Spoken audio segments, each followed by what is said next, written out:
This is an open letter to the defenders of democracy.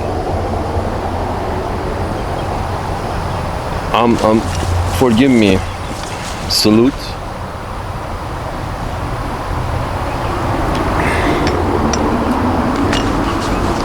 And again, I'm not a fan of a monarchy, so. But I've noticed as a recent resident of your land, a recent resident of your planet. Sorry. As a recent resident of your planet, I have to say that I'm not impressed with what you consider as the best system that we have, this and that, because recently I saw that European leadership who are elected in this system you consider as democracy and the vote of the masses, in this system, these guys have reached the top, and they were trying to give you the feeling, understanding that whatever Israel is doing is a preemptive defense. The idea is to give you this feeling that this is a preemptive defense, and that's what the Europeans have put themselves in this position of, we are the moral authority here. If this is the fucking moral authority, you and all your European philosophers can go fuck yourself. Salute. The guy from the French system who has risen to the top of the French system, and the guy who has risen to the top of the German political system, and the fucker who has risen to the British top of the political system, whatever this fucking system is not working. Because they were actually trying to say there is such thing as a preemptive defense. They were trying to say that, Israel conducted some preemptive defense work, which is, I believe that the word for it, the name for it is oxymoron, as if to say you're trying to state two things that naturally contradicting each other. There is no preemptive defense. Preempt, when you put preempt in front of anything, means, as far as I know, my knowledge of English language is that if you put preempt in front of anything, that means it's something that is going to be preceding. Now, defense itself, it means that it's not, it cannot be going first. It itself has to be preceding. So something that happens before something that's supposed to follow an action.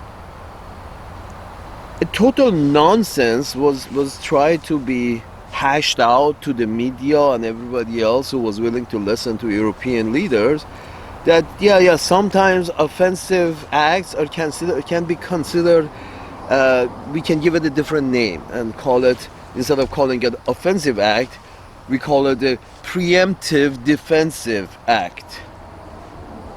Israel did some preemptive defending, and by attacking first. Preemptive defense is another word for attack. Because by using the word preempt, you basically, apparently you try to say that this act, defense, is not preceding anything, is not following anything. Defense cannot lead. You cannot lead with defense. What the fuck are you talking about? But the Europeans just hash this out and hand it out to anybody who was willing to eat this manure. So you're thinking to yourself that the people who have risen to the top of your systems all over the planet, and of course the gentleman in charge, they've shown themselves to be very morally flexible. I mean, to the point that this idea that this election process that you have, that apparently it's a slick move by a candidate to signal for a right turn, for example, a signal for a right turn all through an election, and once elected, turn off the signal and turn left all the way. Is it like this is a, this is a form of, then it's sort of like, let me make it simpler. You imagine a bus driver that says, okay, where everybody wants to go, to the right or to the left, and majority say we want to mind our own business and go to the right, and the bus driver says, yes, put me in charge of the wheel and we will go right. I'm signaling, we will go right. As soon as we get your asses in the seat, on the seats, we are going to turn right. And as soon as the asses hit the seats, the belts tighten, the bus driver can close the door. In a democratic form of governance, the bus driver can close the door and put his foot on the gas and say, did I say right? I meant left. And just go all the way left for 4 years in your presidential form of governance. For 4 years can go all the way left and no one can do shit about it. Salute.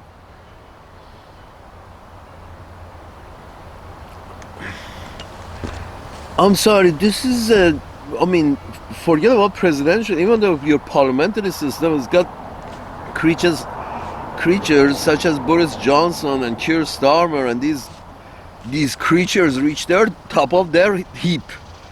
So I'm sorry, but it's it's not working. I mean, literally, Mr. Trump was saying, no, we are not doing this. We're just going to get our checks from the Middle East, and we're not going to do anything. But then he realizes, unless you're not, willing to back up your threats with actions, nobody's gonna listen. But then visit your place to tell them what they have to do and who they have to pay. The point is, the whole idea was we're going to turn away from expanding the empire and pay a little more attention to the mast at the center of the tent. That was the whole idea. It's like we're going to turn away from the expansion of the empire and we are going to pay a little more attention to this mast and our people. That was the idea of MAGA. And then right away, Mr. Trump turns completely left and says, I'm sorry, I'm the driver, I'm sitting in the seat. Fuck you. I did promise right, no, but I think it's the right thing to do, to go left. At this time, I believe it's the right thing to go left. I know I promised right, but I know best.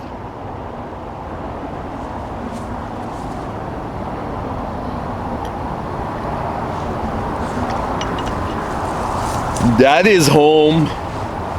Well, the problem with daddy is not always the brightest, the sharpest, but daddy doesn't know.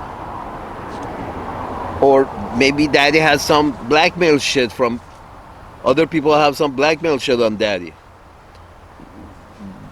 Daddy may have to sell the daughter because of the blackmail shit. Yeah, fuck. Folks, your system keeps bringing up great salesmen, the best gangsters reach the top of your system. No, let's be frank, Mr. John Stewart, are those hard defenders of the democracies. Eventually, your democracies are eventually, every time we see that, start being run by gangsters. I don't know what you call them, dictator. It's gangster. The only problem with, and you really don't like the, don't any other people to be gangsters. Sort of like we white people can elect gangsters to rule the world, and we really hate the other guys gangsters. Look at it. The Vietnamese, the way they defended their land, that was gangster. The Cubans, the way they got their independence, instead of being a whorehouse for the whitey, the Cubans got their independence. And that was gangster. And, Venezuelan Chavez, he was a gangster. None of these are liked by Uncle Sam's managers. Have you noticed that? Sort of, but our leaders being gangsters, that's a good thing. Daddy's home, Mr. Carlson. Daddy's home. It's like others should not have gangsters, especially gangsters who don't see eye to eye with us. But our leaders, through a democratic system, we choose the most gangster we can find, because we like them to, get what's ours. Which means that suddenly Mr. Trump says that the wealthiest country in the world somehow has been ripped off by the poor countries. That's gangster. Tony Montana start complaining that the street level drug gangs are ripping him off. Sort of like Tony Montana sitting in his mansion with this on this side and that on that side, and complaining that he's being ripped off due to psychotic effect of cocaine. He believes that those shitty streetwalkers are stealing his money. That's the way, when Uncle Sam's managers turn to China and say, hey, you're stealing from us, and tell Indonesia, hey, you're stealing from us. And when you compare the GDP of this and the GDP on that, and average income in this and average income in that, you see the average income in this one has, the maiden number is quite high. But the average number is quite low, because a few in the West are making the maximum money, and many make nothing. And Mr. Trump, being a great salesman, comes and say, yes, the reason you're not making anything is because you're not working, and the reason you're not working is because the Chinese are working harder. So get off your ass, you're going to be working harder in order to make something. So the problem with Daddy's home is that Daddy doesn't realize that in the age of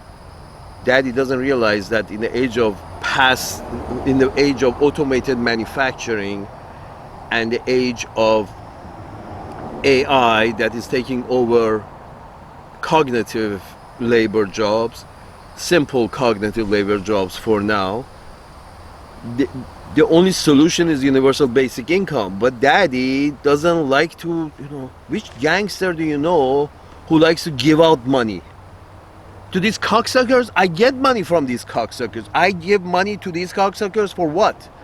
That's why the concept of universal basic income is not really appreciated in circles of wealth and power. The gangster class in Wall Street, the gangster class, that's why they don't understand universal basic income, is because they're always taking. They're saying that no, you have to pay us. Even if you want to go learn something, you have to pay us. Get a loan, big loan from us to go study something. So you owe us money. They're all in the business of taking. That's a gangster mindset. We don't give, we only take. So you're saying, look at it, Gaddafi was a gangster, but he was a gangster unlike MBS, who, you know, killed his own opponents and was willing to sleep in the bed with Uncle Sam's managers. That apparently makes a good gangster. If you're in my gang and you know your place, and when I come to visit your land, you give me a gift, even if it's a used plane.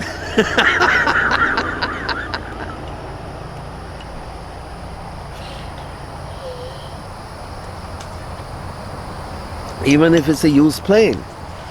That's gangster. I'm sorry, you folks vote for gangsters. You want gangsters because gangsters makes you feel, you know, special and happy and exceptional. You know, exceptionalism. Who says I'm exceptional? A gangster. Who makes you feel happy? Daddy. The problem is Daddy is very old and set in his ways, and if because of his age and being set in his ways, there is a lot of blackmail convincing Daddy to make some crazy decisions, you can't do anything about it. Because who really knows Mr. Trump? Who knew Clinton? A lot of people did, and he did a lot of wrong, Mr. Clinton, but apparently nobody wants to talk about it if they don't want to end up dead. I'm sorry, you said democracy? This is the good system. The gangsters reach the top through murder and bloodbath, and people have blackmail stuff on them, and they have blackmail stuff on other people, and you have a donor class, and you have... And sorry, you call it democracy? Sure. And when I say this is the... I've seen this movie in India. The same movie, I've seen it in India. The Indian form of democracy is exactly the same. Mob bosses reach the top. That's why, have you noticed politics in many of these countries that you like to call democracy, policy becomes a family business. It's a democracy, but if it's a democracy and every man has a chance to be president, how is it then you have 2 presidents from the same family or 3 presidents from the same family? Whether be it in North America or be it in East Asia, if you're at the point, or South Asia, if you're at the point that the leadership, the form of government in which leadership has a chance of staying in the same family, i.e. the Gandhis in India, even if, you know, the children of these Gandhis are half Indians, still it's a family business. Then it's not the election of the best qualifying person. It's an election of a last name and who thinks who should be in charge now. An election of a, if you think this gangster family can get more money for the country than that gangster family can get. Which of these gangsters' families can get more money for, I guess, the country? But in reality, when you see that there's so much expansion overseas, in case of Uncle Sam's managers, you realize that most of this money that Uncle Sam's managers keep spending on showing people over there what's up doesn't help any of the average Americans.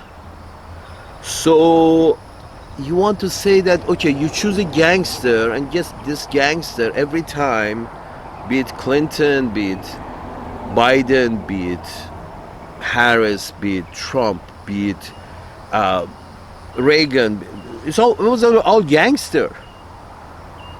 They broke through the Berlin Wall. The Western gangsters were able to break through the Berlin Wall by not cooperating, not doing business with a block of people they didn't like. Now those block of people changed their ways and no longer practice a specific economic ideology, but now they're a gas station, that gas station with nuclear weapons. That would be Russia. Apparently it's so unimportant, their existence. No respect. You don't respect your nuclear rival. You don't respect neither of your nuclear rivals. You don't respect anybody. You just start pounding anybody who comes in, even to negotiate with you. And you're telling me, Mr. John Stewart, and whoever else keeps saying democracy, democracy, democracy. This form of gangster capitalism, I guess you can call it, this gangster mentality is a form of is something that has risen to the top of your democracy. Gangsters have risen to the top of your democracies, and some of them are gangsters themselves. Some of them are sugar babies of gangsters. You know, you can name a lot of the representatives in the House and the Senate, and you know, these are and some presidents too. These are the sugar babies of the gangsters, the guys with the real money, with the real power. But themselves, they have to behave like gangsters. And they do. You know, there are multiple images of Mr. Clinton with very young looking females that were under 18, who apparently were part of the Jeffrey Epstein services. And there is no investigation, no prosecution, no nothing. It's sort of like, no, yeah, we know those pictures exist, but what else is new? That's gangster. If you can intimidate a whole nation of 350 million, which the Clintons have been able to do, Trump has been able to do, Bushes had been. During their reign, they intimidated the population of 350 million. That's gangster. And in this system you call democracies, the gangsters have risen to the top. Any questions? Again, I'm new to this planet, but I don't see this system working.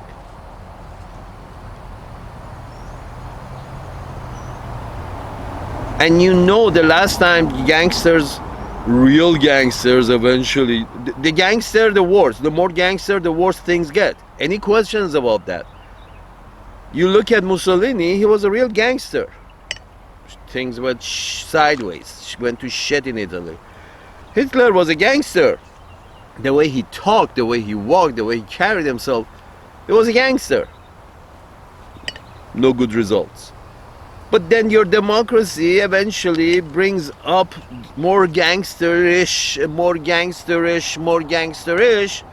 until the last one breaks the camel's back and does something real crazy that shit hits the fan. You know, I don't think Adolf Hitler was, he was the last gangster of a period of gangsters. I can assure you those people that Adolf Hitler preceded Adolf Hitler, I don't think any of them were probably a little less gangster than Mr. Hitler. and the head of the other party was a little gangster than a little less gangster than Mr. Hitler. Basically, eventually your democracy ends up with a turf war between gangsters.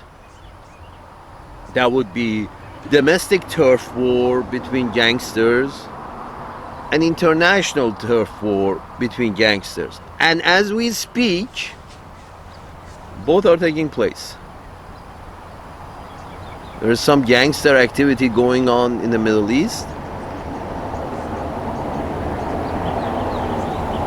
which already Europeans have come up with a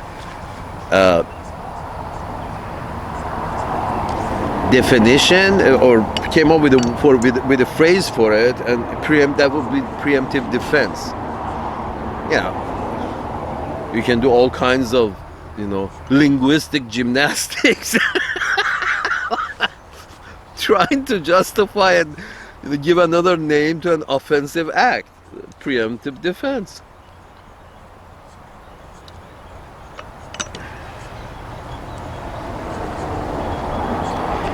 So I am very dubious about, I think the word is dubious, I'm not sure. I'm very dubious about this form of governance that you call democracy, because I have become so. Because this is a shit show. And eventually, the person elected is eventually evolve into more gangster. Who's more gangster?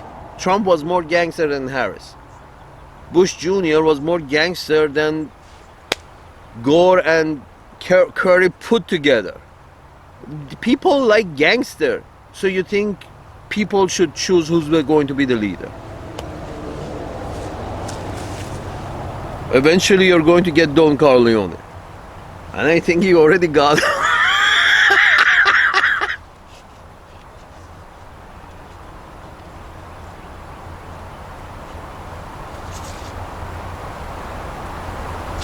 I'm sorry, like somebody said, take your democracy and shoot it behind the sheds, like Kristi Noem shot her dog. This is this form of government which eventually becomes more and more gangster, because people like gangsters, like the sense of security that a gangster provides. Daddy home, daddy home, daddy home. Yes, we all love to feel secure. The problem is daddy is out of his mind. Most of the time daddy is very old and in debt and under stress, and daddy from others, and daddy has to pay through the nose by making crazy decisions. Any questions?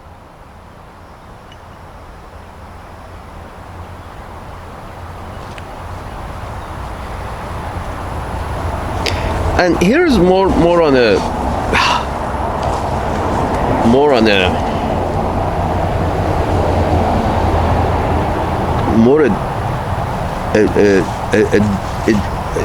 hopefully a monologue with Israel and the Ashkenazi in Israel. Here's the thing, my white Ashkenazi people of Israel, the white Ashkenazi pink skin Ashkenazi folks in Israel.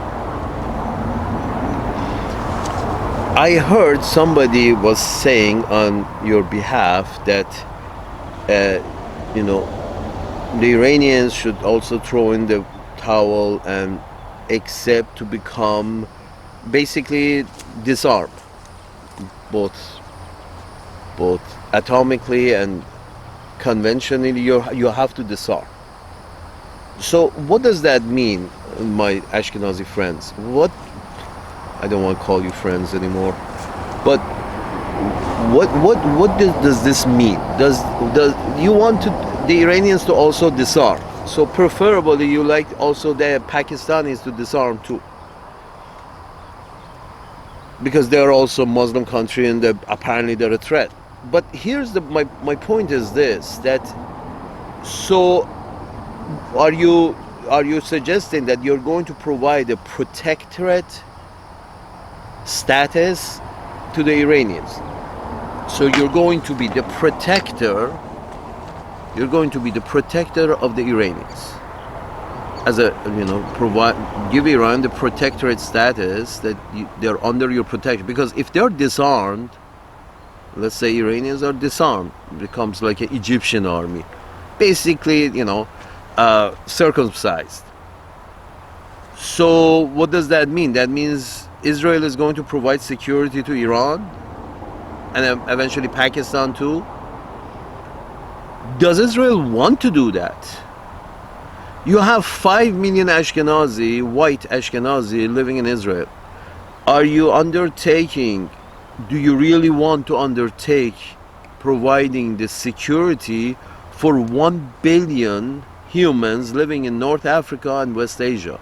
There are 1 billion humans living in North Africa and West Asia. Why would 5 million try to consider 1 billion people as their protectorate? You see what I'm saying? Why would anybody in their right mind would want to provide the security to 1 billion people based on race? Because the natives of West Asia and North Africa are brown. Ashkenazi are white. A group of white European of Ashkenazi descent of 5 million want to subdue and provide protection to a group of 1 billion brown and black people of West Asia and North Africa. As an alien, I would say the money must be very good.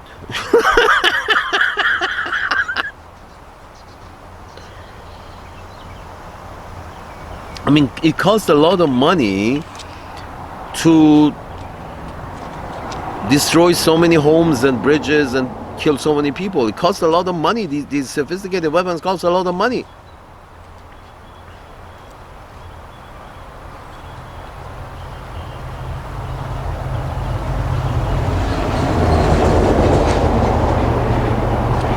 Why?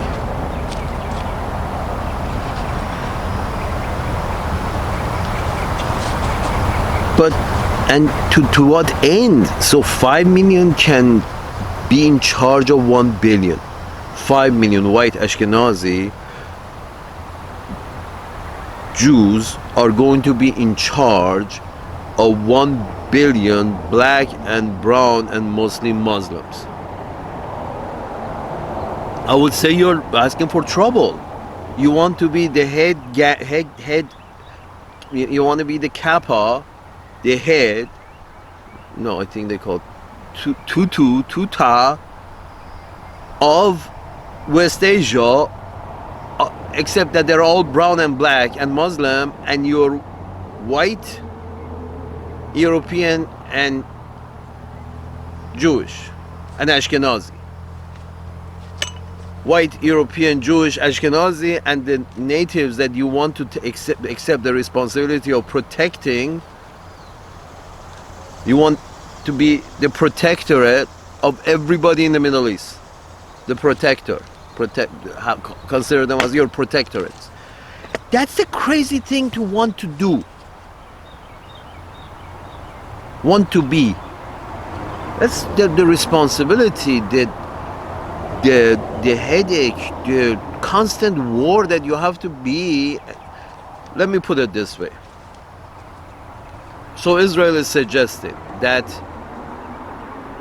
Iranians are so subdued that a group of a gangster, let's say in some southern province of Iran, gets the idea that he wants to have his independent Kakistan, become independent and call it Kakistan. And you think that Israel is going to provide some kind of protection, security protection, that doesn't happen and the integrity of Iran is kept? I don't think so. You see where I'm going with this? I don't think that's going to happen. I don't think Israel has the means or resources to provide any kind of protection to anybody else in the neighborhood. And apparently the objective is to make the neighborhood as dysfunctional as possible. Libya was functioning as one unit, and now it's not functioning as 3, 4, 5 units. They're just fighting each other. So Israel is apparently not planning on providing anything to the natives. Israel is apparently objective is to keep the natives divided and weak.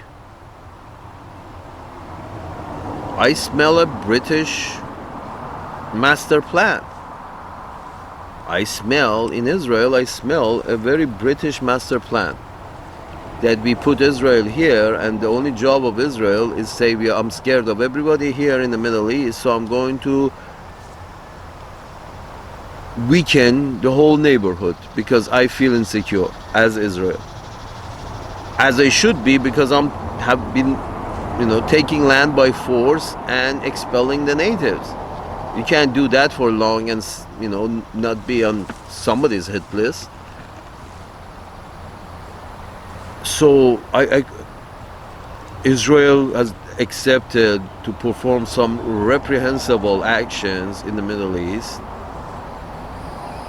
and guaranteeing the wrath of the natives, therefore justifying subjugation of the natives by the Ashkenazi. This master plan is, I think, the master plan of the British. The master plan was this: move the Ashkenazis here and through, encourage them to do reprehensible behavior. Encourage them in the reprehensible behavior of the Ashkenazi in West Asia. Encourage them, support them, give them political protection, and give them arms to commit as many reprehensible actions as they can in West Asia, Arabs. And with knowing that you commit so much reprehensible action, there's going to be reaction from natives one after the other. Before MBS, friend of the Ashkenazi, it was King Faisal many years ago who saw the reprehensible behavior of the Ashkenazi and protested oil embargo, didn't sell oil, and he got assassinated years later, a few years later, months later, years later, he got assassinated by one of his own cousins because he didn't do what was good for the British, which is, basically this guy is going to commit reprehensible action, that would be Israel, and anybody who objects, we eliminate them. And in this way, we keep them weak and divided, because you keep eliminating their leaders, what's going to happen? The weak leaders are going to rise. When you eliminate strongly, when you eliminate the other guy's head gangster, when you eliminate the capo, the father, the godfather, when you eliminate the godfather, there are like 3 substitutes that maybe not as good, not as tough as they should be, or maybe just crazy, Sonny and Money and Punny, the sons of Don Corleone. So, but when you eliminate the father, the godfather, it's not clear that any of his substitute is going to be as good. So you basically invite disorder into the order because the disorder serves you better. So if I'm the British, and I believe everybody in the Middle East, in fact everybody in the world, I as a British man want everybody in the world weaker than me, so I can have something to say. In order to do that, I want the rest of the planet to always be fighting each other, and first I'm going to cut them into small pieces, and hopefully maybe cut Russia into 20 pieces, maybe cut the Iranians into 15 pieces, cut them to small pieces, and the British will know how to handle them, will more easily handle them. You see where I'm going with this? So this whole Ashkenazi have to piss off the Arabs by misbehaving with them, that's just a step in their ultimate goal of breaking up one by one the Middle Easterners who don't agree with this excruciating scenario. Anybody who doesn't agree with this excruciating scenario, one by one we go after them. That would be Jordan, Egypt, Lebanon again, Syria, Iraq, now Iran, next Pakistan. Turkey is just taking it up the ass. Arabs are just fine after Faisal. The rest of them have been fine taking it up the ass. And it's all being ordered from London. Who gives the arms and gives the money to the Ashkenazi? London, Paris and New York and Frankfurt. They're supplying arms and money to Israel to do these reprehensible actions. I think specifically for the reason to piss off the natives. In order for the natives to react, even if you have to attack them, go on the offensive and call it a preemptive defensive move. Doesn't matter. You have to piss off the natives in order to have a cause to subdue them and get on top.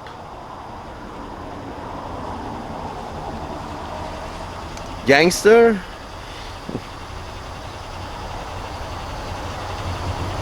Yeah, Mr. John Stewart,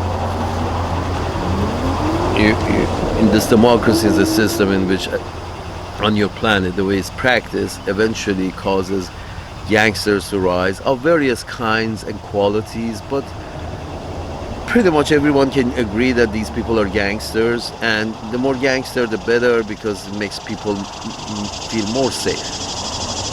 You know, your people have insecurity issues, and as most human beings have insecurity issues, but these insecurity issues is also inflamed by, people who benefit from people being shitless all the time, shitless scared.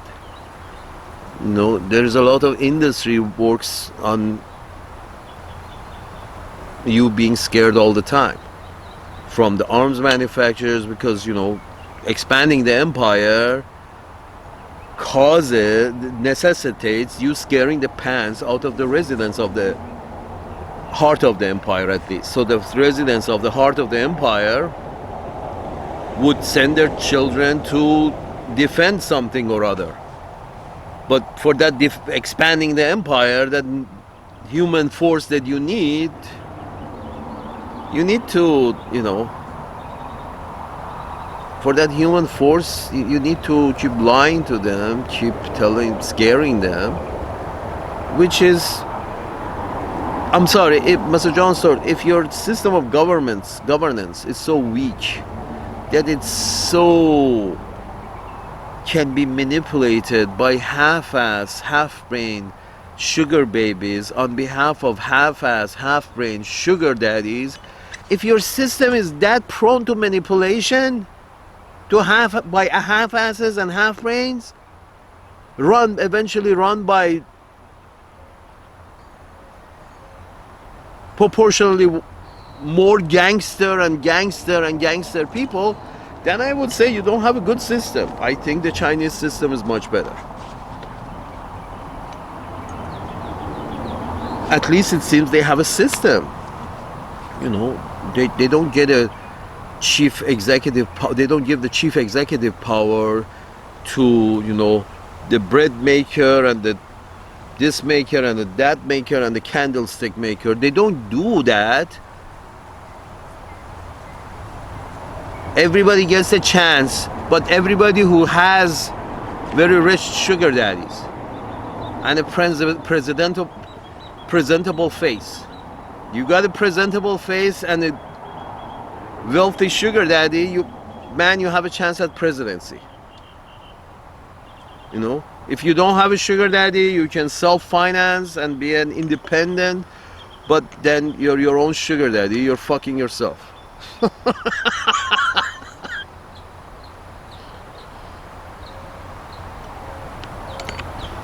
I'm sorry, it's just that. No, sorry, Mr. Storr. Sorry, those defenders of democracy. Sorry, Mr. Carlson. And the masses who have daddy issues and people have daddy issues because they have insecurity issues. And people have insecurity issues because your system keeps insisting that you should be insecure. Why? Because a lot of GDP depends on you feeling insecure. Especially the defense stocks, which are very, very go high, the more insecure you make the public feel. And the more there is a vibe of war in the air.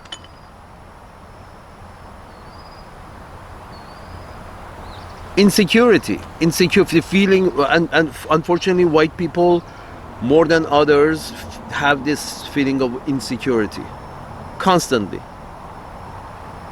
That's why, white people, wherever they go, they want to close it off, make it a gated community.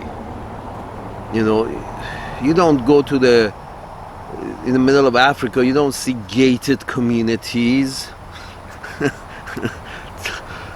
Nomads, tribal people, they don't see any reason for a gated community. You have to feel very insecure to have a gated community. And that's why NATO didn't go away, because after communism, it wasn't like the white people felt secure then. They shouldn't have felt insecure even with communism being practiced by some governments, but they did.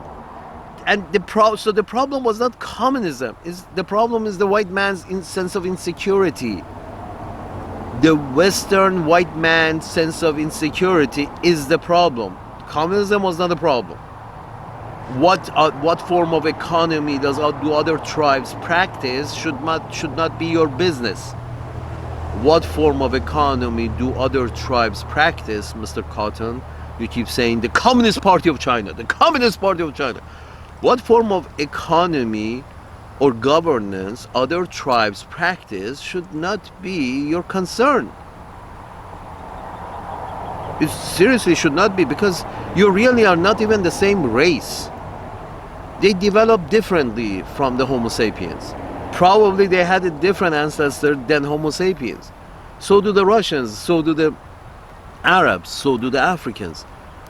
You, my Europeans, my white friends, you may have some extra Neanderthal gene, because you feel, of all the races, you feel the most insecure. Let me put it this way. Chinatown, in every city you go, Chinatown is not a gated community. What I'm trying to say is that there are other ways to go in and mix with the crowd than going in, and the first thing you think is that, how should I secure myself in a gated community on this land that I find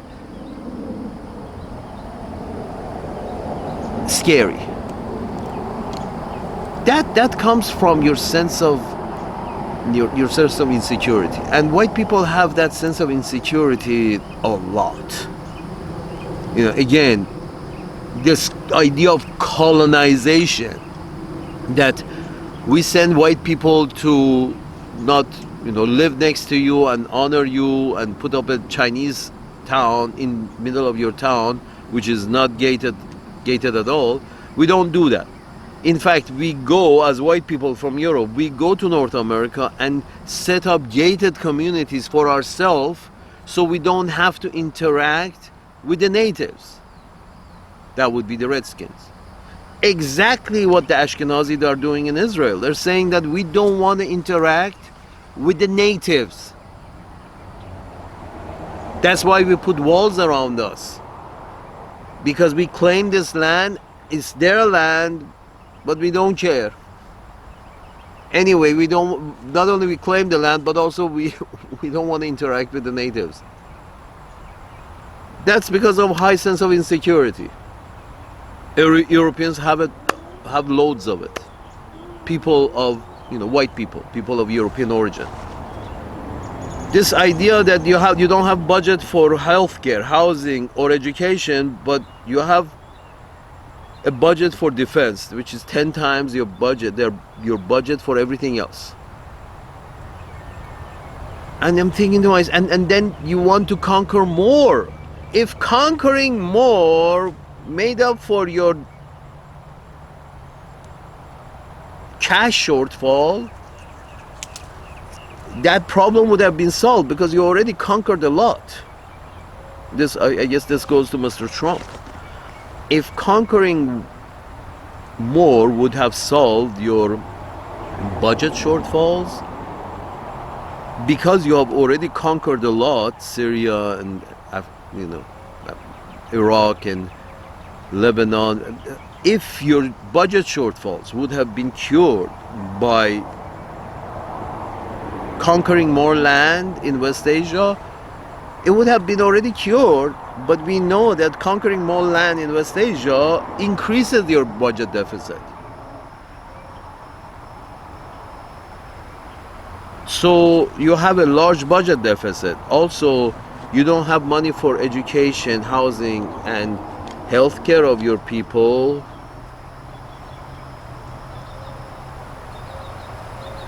Sir, as a head gangster, you have to understand your people have to eat, and the problem, and their food doesn't come from the Middle East.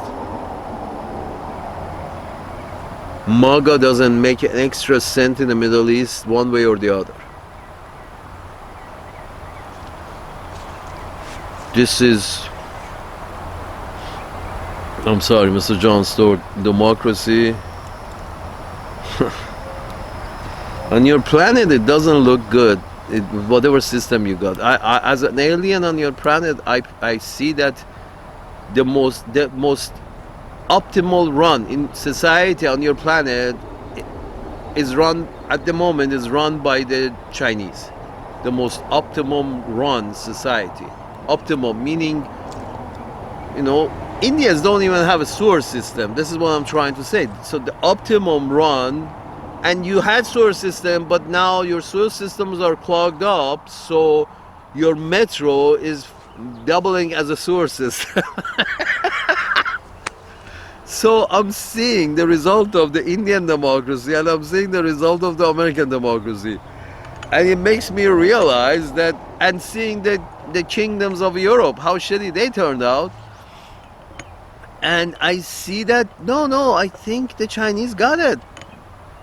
They have new sewer system. They have new trains, new train stations. They see however the fuck they're functioning. Copy it. You don't need to reinvent the wheel. How the Chinese are functioning, please go take notes and come and implement it. How the hierarchies are formed, because it seems to be working.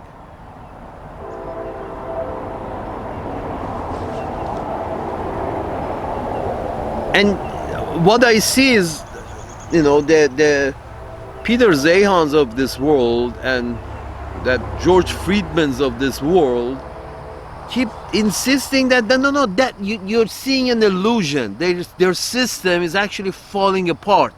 It's not working. And you're thinking to yourself, no, I read about it. I see it. Many people have gone and experienced it. What the fuck are you talking about? That it's not functioning. It's not functioning. Your eyes are lying. They are lying. Everybody's lying. It's not. They are bad. We are good.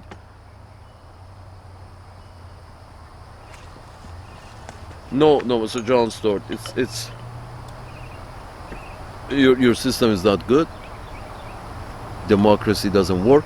Neither does monarchy.